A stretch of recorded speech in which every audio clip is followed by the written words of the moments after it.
नमस्कार, स्वागत है आप सभी का आपके अपने ही चैनल एजुकेशन स्टडी पॉइंट पर।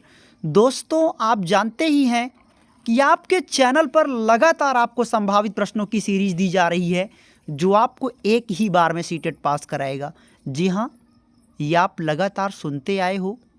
एक ही बार में इसलिए मैं कहता हूँ क्योंकि जिसका एक बार में निकल जाता है वो तो निकल ही जाता है, वरना बार बार की समस्याएं बनी रहती हैं। तो ये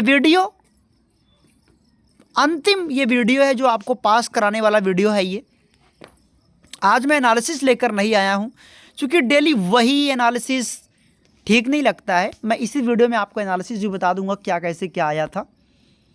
पर कुछ ईवीएस में जो कठिनतम प्रश्न आ रहे हैं उससे जुड़े हुए मुझे लगा कि आपको कुछ वीडियो में कुछ प्रश्न बना दूं या बता दूं जो आप पढ़कर जाएं और आराम से 100+ एक सम्मानजनक स्कोर के साथ आप वापस आएँ। तो बहुत बहुत स्वागत है हमारे सभी व्यूअर्स का। गुड इवनिंग, शुभ संध्या सभी दर्शकों को। क्वेश्चन नंबर 1 आपकी स्क्रीन पर है। रेहाना अपने परिवार के साथ केरल जाती है, वहां उसे ऊंचे वृक्ष दिखाई पड़ते हैं जो उसके गृहनगर शिमला के ऊंचे वृक्षों से भिन्न है। उसने केरल में कौन से पौधे देखे होंगे? दोस्तों, आप सबको पता है उस पौधे का नाम होता है नारियल। अगला प्रश्न, कुछ पक्षी हमारी तुलना में 4 गुना ज़्यादा देख सकते हैं, इस पक्षी का नाम बताइए। मोर, कबूतर, बाज।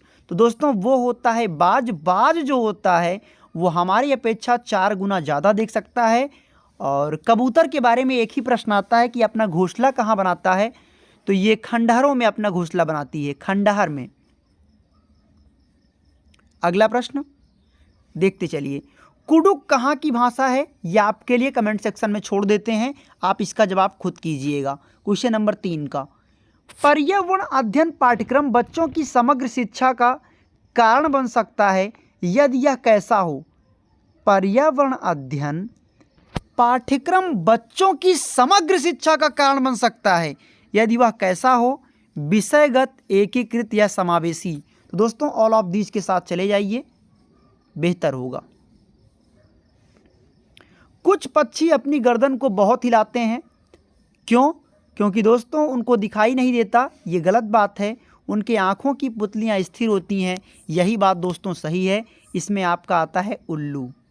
जबकि जो मैना होती है वो झटके से अपने गर्दन को आगे पीछे करती है। तो आपको इसमें फंदे नहीं रखना है कि अरे भाई ये तो गड़बड़ हो रहा है, ऐसा कुछ मत करना। इनमें से कौन सा ईवीएस की क्लास में गतिविधि है? तो श्यामपट्ट, चित्र पढ़ना, फील्ड भ्रमण, आप जानते ही हो। ईवीएस की क्लास हो दोस्त, या साइकोलॉजी की हो या हिंदी की हो या संस्कृत की हो, श्यामपट्ट नहीं होगा तो व्यक्ति पढ़ेगा कैसे? तो चित्र के माध्यम से बच्चा बेहतर ढंग से सीखता है। भ्रमण तो बहुत ज़रूरी है, तो ऑल ऑफ दीज के साथ आपको चले जाना है। अगला, एनसीएफ 2005 के अनुसार कौन सी एक पर्यावरण अध्ययन की विषय वस्तु है? तो भोजन, सौरमंडल, मौसम या ऊर्जा। क्या लगता है आपको? एनसीएफ 2005 के अनुसार इनमें से कौन सा ऐसा है जो पर्यावरण अध्ययन की विषय वस्तु है? ये देखिए तीर, कमेंट में आपको इसका जवाब देना है। जिसका उत्तर गलत रहेगा उसको हम पर्सनल रिप्लाई करेंगे। अगला प्रश्न, ईवीएस का संक्षेपण अर्थ में प्रयुक्त क्या होता है? एनवायरमेंटल स्टडीज होता है या एनवायरमेंटल साइंस होता है? तो कमेंट करिएगा, बताइएगा। मैं आपको बता दूं, ईवीएस का जो फुल फॉर्म होता है दोस्तों वो होता है एनवायरमेंटल स्टडीज। अगला, पशुओं की त्वचा पर विविध पैटर्न बने होते हैं, क्यों? उनकी त्वचा पर बालों के कारण या जलवायु के कारण? तो दोस्तों उनकी त्वचा पर बालों के कारण, उनकी आप जानते ही वो जो विविध पैटर्न होते हैं, कहीं पर सफ़ेद है तो कहीं पर भूरा रंग है, काला है। ये जो विविध पैटर्न आपको दिखते हैं दोस्त वो उनकी त्वचा पर बालों के कारण होते हैं। निम्नलिखित में से कौन सी विशेषता सब जानवर में पाई जाती है? छिपकली, गौरैया, कछुआ और सांप। दोस्तों छिपकली, गौरैया, कछुआ और सांप जहरीले तो नहीं होते। गौरैया दोस्तों ये सभी अंडे देते हैं। सांप भी अंडा देगा, कछुआ भी देगा, गौरैया और छिपकली तो देगा ही देगा। क्योंकि दोस्तों जिन पशु पक्षियों या जानवरों के कान अंदर की तरफ होते हैं वो अंडे देते हैं, जिनके कान बाहर होते हैं वो बच्चे देते हैं। अगला प्रश्न, जिम कॉर्बेट नेशनल पार्क कहाँ है? दोस्तों जिम कॉर्बेट नेशनल पार्क आपको पता होना चाहिए ये कहाँ पे है। ये पहले सबसे पुराना जो राष्ट्रीय उद्यान था मेरे दोस्त, हेली राष्ट्रीय उद्यान। क्या था मेरे भाई? हेली राष्ट्रीय उद्यान था। ये राष्ट्रीय उद्यान पहले था उत्तराखंड में था, आज भी है, उसी का नाम बदल के दोस्तों अब जिम कॉर्बेट कर दिया गया है, तो आप कह सकते हो उत्तराखंड। अगला प्रश्न, काजीरंगा राष्ट्रीय उद्यान कहाँ पे है? तो असम में है। ज़रूर पढ़ के जाएं, क्योंकि मैं रोज़ कहता रहता हूँ, आप पर फ़र्क नहीं पड़ता था। आज वैसे ही प्रश्न आ रहे हैं जैसा मैंने आपको बोला था। लोगों को लगता था जब मैं कहता बेटा उचित भिन्न बताइए कौन सा होगा, कहते सर इतना कठिन प्रश्न, इतना सरल प्रश्न आएगा। आज पेपरों में देखने को आपको मिलता है। मधुमक्खियों को कौन से फूल लुभाते हैं? सबको पता है, लीची के। मधुमक्खी की विशेषता सब लोग जानते हो। बिहार से संबंध है, मुजफ्फरपुर एक ज़िला है, मुजफ्फरपुर में बोचहा नाम का एक गांव है जहां पे लीची के पेड़ बहुत पाए जाते हैं, और यही लीची के पेड़ मधुमक्खियों को बहुत लुभाते हैं। इनमें जो फूल होता है दोस्तों वो फरवरी के महीने में लगता है, जबकि मधुमक्खियों का पालन अक्टूबर से दोस्तों दिसंबर में होता है। ठीक है। और मधुमक्खियों के पालन को दोस्तों क्या कहते हैं? एपीकल्चर कहते हैं। बांदीपुर राष्ट्रीय उद्यान कहाँ पर है? तो बेटा बांदीपुर राष्ट्रीय उद्यान कर्नाटक में है। अगला प्रश्न आपकी स्क्रीन पर, भारत का सबसे बड़ा राष्ट्रीय उद्यान कौन सा है? तो कश्मीर में है दोस्तों, हिमिस। अगला प्रश्न आपकी स्क्रीन पर, कोंकणी कहाँ की भाषा है? गोवा की है, बिहार की है, या उत्तर प्रदेश की है? कहाँ की है? तो कोंकणी दोस्तों ये भाषा है कहाँ की? ये गोवा की है। अगला प्रश्न, नल्ला मड़ा कहाँ पे स्थित है? ये बड़ा अजीब सा है नाम। ये दोस्तों एक गांव है जो कि आंध्र प्रदेश में है। Option number A, Andhra Pradesh में है ये नल्ला मड़ा। चांगपा नाम की प्रजाति कहाँ पे स्थित है? चांगपा नाम की प्रजाति चांगथांग यहाँ पे स्थित है, जहाँ पे कोई भी पेट्रोल पंप नहीं होते हैं। पश्मीना शाल यहीं पर बनाए जाते हैं। यहाँ के लोगों के दोस्तों जो घर होते हैं, हर घरों पर एक विशेष चित्र बना होता है, क्योंकि ये लोग जब वो बकरियां चराते हैं तो अपनी बकरियों को जो शाम को घर पर लाते हैं तो पहचान नहीं हो पाती कि कौन किसका घर है, इसलिए हर व्यक्ति के घर पर एक चिन्ह बना होता है।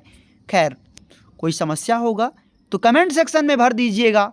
एजुकेशन स्टडी पॉइंट एक नाम नहीं, भरोसा है।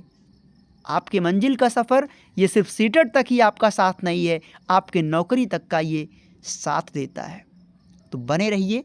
चैनल पे पहली बार आप आए हैं तो सब्सक्राइब ज़रूर कीजिएगा।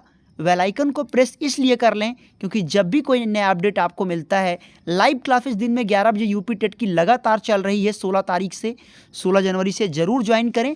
अगर आप यूपी टेट देना चाहते हैं तो यूपी टेट हर स्टेट के बच्चे दे सकते हैं, बिहार हो, मध्य प्रदेश हो, झारखंड का हो। 19वां प्रश्न, ऐसी जगह के घर पत्थर जिनकी छत और फर्श लकड़ी की बनी होती है। दोस्तों राजस्थान का होता तो मिट्टी होता, लेकिन जब पत्थर फर्श की बात की जाए, पत्थर की बात की जाए तो लद्दाख पे टिक मारिएगा। अगला प्रश्न आपकी स्क्रीन पर है, आबू धाबी की राजधानी क्या है? आबू धाबी की भाषा क्या है? शायद ही ऐसा कोई स्टूडेंट होगा जिसको पता ना हो, तो बताइएगा आप लोग कि आबू धाबी की स्थानीय भाषा क्या है? तो दोस्तों यहाँ की जो स्थानीय भाषा है वो अरबी है। तो दोस्तों ये 20 प्रश्न आप ज़रूर पढ़ के जाइएगा। और हाँ, बता दें आज के प्रश्न क्या आए थे वो भी बता देता हूँ। एनालिसिस नहीं करवाया मैं, इसलिए नहीं करवाया क्योंकि डेली वही आते हैं तो क्या बताएं। दोस्तों एनसीएफ से आपके 10 से 15 प्रश्न आपके बने थे एनसीएफ से, ठीक है, एनसीएफ पे 10 से 15 प्रश्न आपके बने थे। और बात करें, जीन पियाजे डेली रिपीट होते हैं, इनको तो आने हैं, ये तो आज रोज़ आते हैं। लॉरेंस कोहलबर्ग ये भी आए थे, ठीक है। बुद्धि पे दोस्तों प्रश्न बनकर आए थे। भाषा अर्जन और भाषा अधिगम से आपका प्रश्न आया था, ठीक है। और दोस्तों एक और सबसे खास बात यह है कि जो गणित के प्रश्न बन रहे हैं उसमें परिमाप, क्षेत्रफल, संख्याओं का योग, इस तरह के प्रश्न आ रहे हैं। तो टेंशन लेने की कोई बात नहीं। जो आप पहले, मूल मंत्र यही है कि जो सब्जेक्ट आपको नहीं आता उस पे समय बर्बाद मत करना, जो आपको आता है उसी पे आपको पूरा समय देना है। ठीक है, वीडियो को लास्ट तक जिन्होंने वॉच किया है वो पूरी बात समझ गए होंगे। बेस्ट ऑफ लक आपके कल के एग्जाम के लिए। बाकी मिलते हैं नेक्स्ट वीडियो में। बहुत बहुत आभार, थैंक यू सो मच, दिल से शुक्रिया।